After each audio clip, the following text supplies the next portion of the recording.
In the last lecture, we have created a new contract called owned, which we have provided to faucet contract through the inheritance.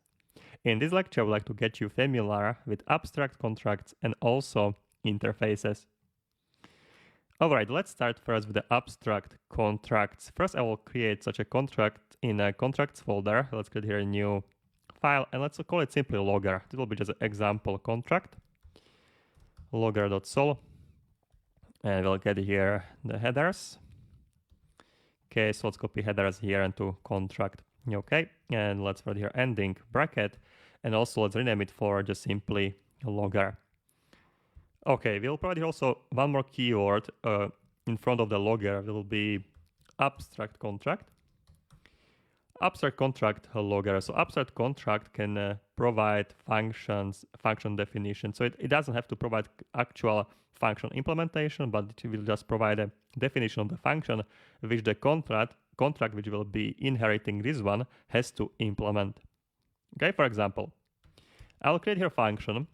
I'll call it some example function. It doesn't matter what this function will do. We'll just call this function emidlog. All right, this will be public function and returns. It will be returning, let's say, sequence of bytes 32 bytes. Okay, and I'll write here semicolon. As you can see here, we have your issue. We can inspect it. Let's hover over. Functions without implementation must be marked virtual. Okay, so when you have a function without implementation, you will provide here one more keyword and it will mark it as a virtual function. Okay, very similar to C++. Okay, so now we can use the logger. We can go to our faucet. We will import here logger. Okay, I'll write here is owned. Let's write here comma and also logger. And that's basically it. Yeah, you will see here issue because now you have to implement this function. Contract faucet should be marked as abstract. Okay, that's the issue. It's not corresponding to what you actually see here. The issue is that you're not implementing our function emidlog. So I will copy this line. All right, and we'll implement function emidlog. So let's go back to our faucet contract. Okay, and let's get here this function. So let's say up here, we'll get it after receive. Okay, so after receive, I will get your function emidlog. We'll provide here now function body. Oops, function body, curly brackets, and we'll return from here just some string. Let's say hello world, semicolon here. Okay, you can see here issues. Now you don't need to mark it as a virtual, so we'll remove the virtual keyword, but you will see here other issues. Let's see, let's inspect here. Overriding function is missing override. Since we are overriding this function, we need to mark here as an override function. Also, the other issue here will be function state mutability can be restricted to pure. Since we are not doing anything with the state here, we are just basically returning the value. We can mark this function as the pure function. And everything will work now. We have get rid of this error, and we have to implement function defined in the logger. Okay, so now we are forced to implement functions. Otherwise, we will get an issue here. Okay, let me see one more thing. In a logger.sol, I will mark here also public pure function. Okay, yeah, because that's what we want to define also here, that it's a pure function, so we know when we will see the logger, the function has to be pure, so it cannot modify the state. Perfect, so this is working. That's the abstract class. I will write here a couple of comments for abstract class. Okay, so it's a basically way for a designer or for a developer of the abstract contract to say that any child or any other contract that inheriting from this class has to implement this method. Okay, so it's a way for designer to say that any child of this abstract contract has to implement the method or methods, okay, to implement specified methods, okay.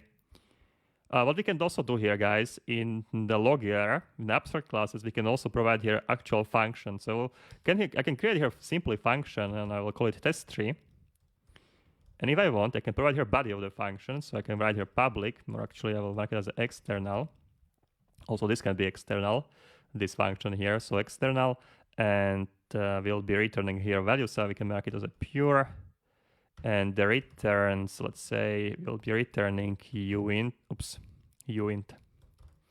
Will return value 100. Okay, so I can fairly have here implementation. I can go to faucet contract, and this will be part of this implementation here of the contract here. And I also can here create here constructor if I want. I can write here simply constructor.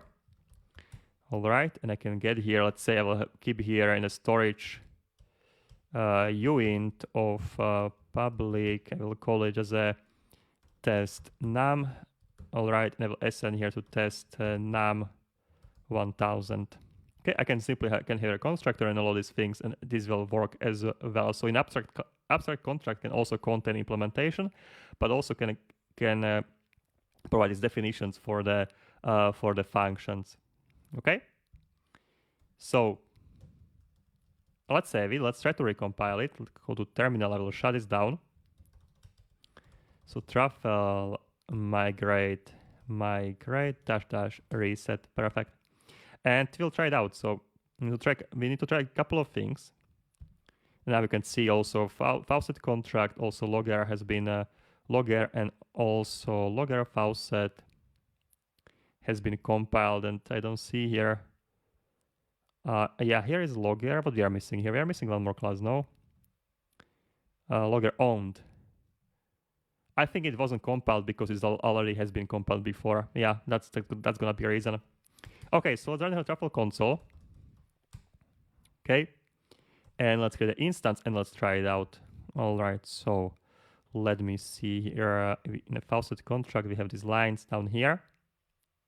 Okay, so first we'll create an instance. Instance is created, and we can try it out. So instance dot, and we'll try first a test3 function, right? So in the logger we have here, I'll try emit log first, emit log dot emit log. Okay, it has been called, and that should be your hexadecimal actually for a hello world. This hexadecimal should be this hello world string you are returning from a faucet.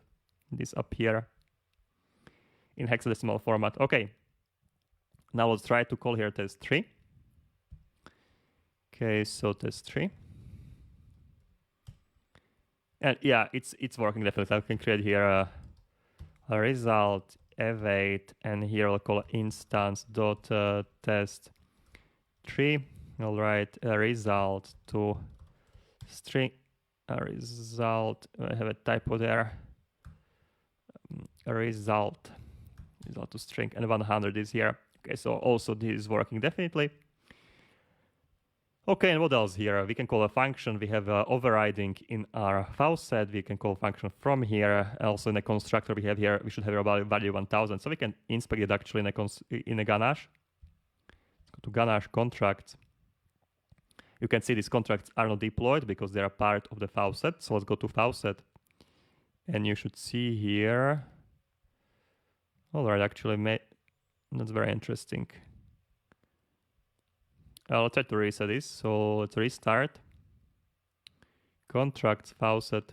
Okay, I cannot actually see here a storage, which is interesting enough. All right, but everything should work. Okay, let me try to access here. What do we want to access? We want to access. We want to call some functions that are restricted to the user. So let's try to call the function test1 and test2. So we'll be testing this. All right, so let me get here instance test1 is working perfect, and let's try to send it from account 0. So from account 1, we should get here now error. Yeah, working, only owner. And the thing I wanted to get here is a test number. Okay, so we'll also check it out if we can get a test number. Okay, so let's get here const result to await test number, instance test number. Instance, we have a getter for this function, remember, for this storage. Test num, okay, a result to string. Yeah, 1000. So we can access everything. We can access also this contract and also all of the values from this contract here. Everything is working as it should be. We have everything is working as before.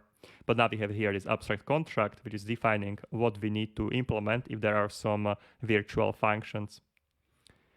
Okay, so let's keep it here. In the next lecture, I will show you how we can work with the interfaces. So I hope to see you there, guys. Cheers.